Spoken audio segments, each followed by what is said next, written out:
Okay, I'm going to go through how to do the elements of Days for Girl kit that are that you sew. There's the bag and the shield, which I'm going to go through right now, and then this is the flannel liner. I don't usually make the flannel liners because you need a serger to do that, and I don't have one. But I'll talk about that anyway. And this is the almost finished. It doesn't have the snaps, but this is what it looks like when it's pretty much done. And this is how the trifold liner fits into the pockets. So what you're going to need to start off with is some PUL, and that is this right here, and you buy it in the fabric store, anywhere where they would have supplies to make like cloth diapers. One side is waterproof, and then the other side is this like cloth material. And you're going to need some fabric for the main body of the shield, and that's going to be, you need enough to make about a 10-inch long, approximately 8-inch wide, and there's 2 of them. And then for the pockets, which are those parts on the end that it slides into, you need a piece that is about 5 inches long and 4 inches wide. You need 2 of those, and they have to fold. That goes in towards the middle, and you need 2 of those. And then you're going to have the pattern, which you can download from the Days for Girls website, www.daysforgirls.org, and you can get all the directions on there. There's also other videos, but everyone does a little bit differently, so I just thought that I would make my own for my friend who wanted to know how I do it. So you're going to take the pattern, and you can put it on the PUL, and this way that you do it, you can see where I outlined it to be cut. This is called tessellating. It's like kind of like making puzzle pieces out of it, and that makes it so you don't waste as much fabric, because if you're going to go like this, then you would have a section of the material that you would be having to throw away. And you could see how I did that with these, with the fabric too. And then I cut those out, and I do a whole bunch of them all at once.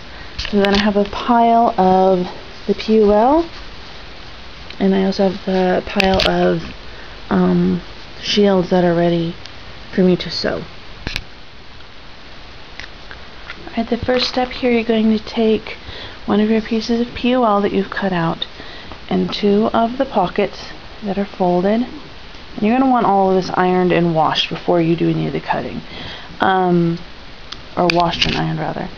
And you're going to take 2 of the pieces of cotton, and you want 100% cotton for any of the pieces of the shield, because it's going to be next to the skin, and you want it to be to not irritate the skin, so cotton's a good choice. So you're going to take the PUL, and it has the dull side and the shiny side. You put it shiny side up, and you take a glue stick, and this is a washable glue stick, so as this gets washed, the glue will go away, so it really doesn't affect the project at all.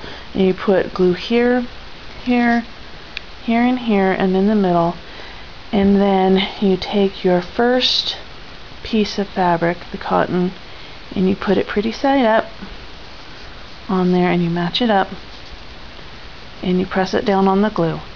Then you're going to take the pocket, and you're going to put it along the edge here, so the fold goes towards the middle, and it opens up here. Kitty, go on.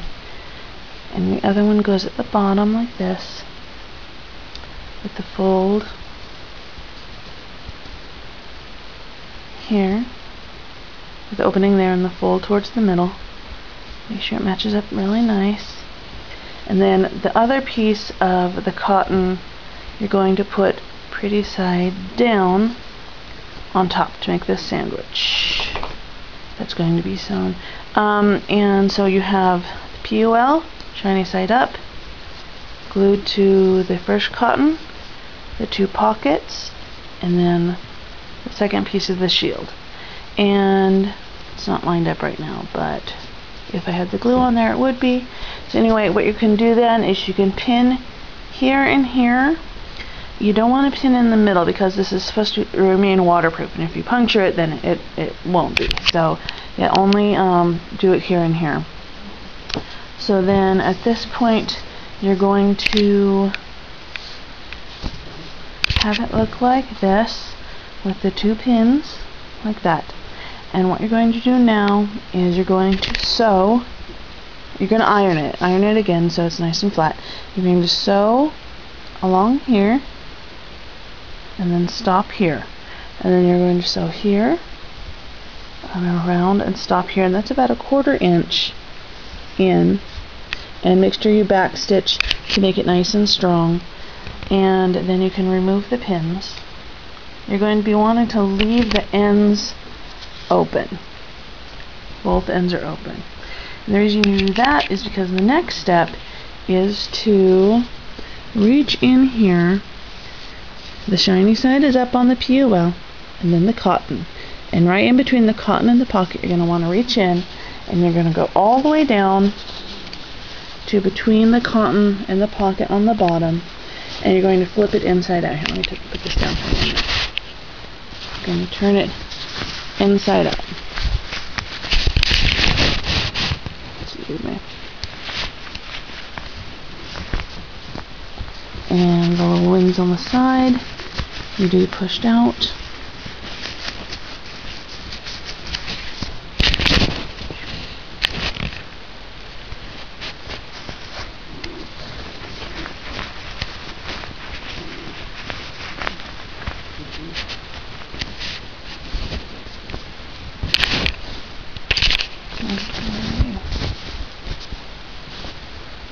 Get a pretty view, just a minute. It's going to be messy at first. You can get out these little parts here by using a pin, a straight pin, to kind of like pick it out, and then you can lay it as flat as you can and iron it. And you'll know that you did it right if, when you look at it now, the shiny side of the PUL is facing down. If it is not, then you can just flip this like this and make sure the shiny side is down. But mine was correct, so let me fix it back again. Okay, so then you're going to want to iron this so it's totally flat, because that'll make it easier to work with. So then it will look like this. Here you can see the pocket. This is actually the bottom, and the pockets are flipped inside out.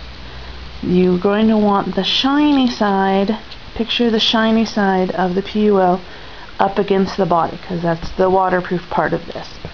So you have it like this, all iron flat, and you're going to sew right here across the top and across the bottom about a 1/4 inch.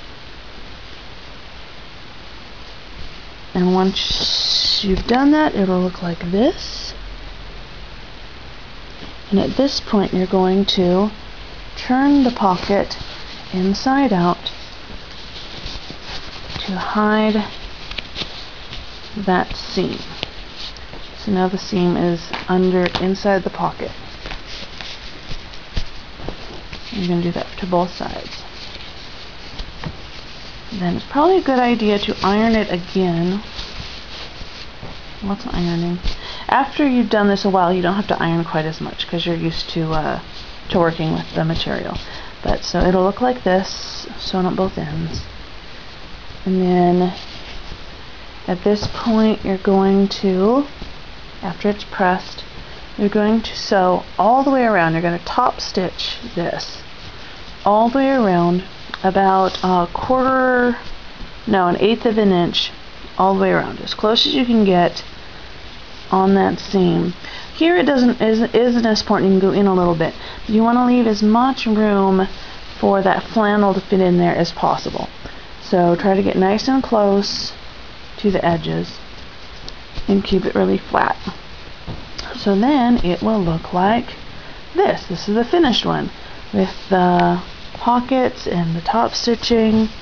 Here's the bottom, and inside the PUL is in there with the shiny side up, so that where is that flannel?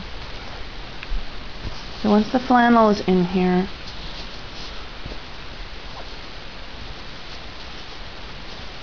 then it won't leak through onto the underwear, which will be under here. And this will have snaps. You probably won't be putting snaps on. We usually send it to the whatever headquarters is closest to you, and they have the snaps, and they can put it on. So then there'll be snaps here, and it goes underneath the crotch of the underwear and snaps, and there you go. And that is how to make a shield.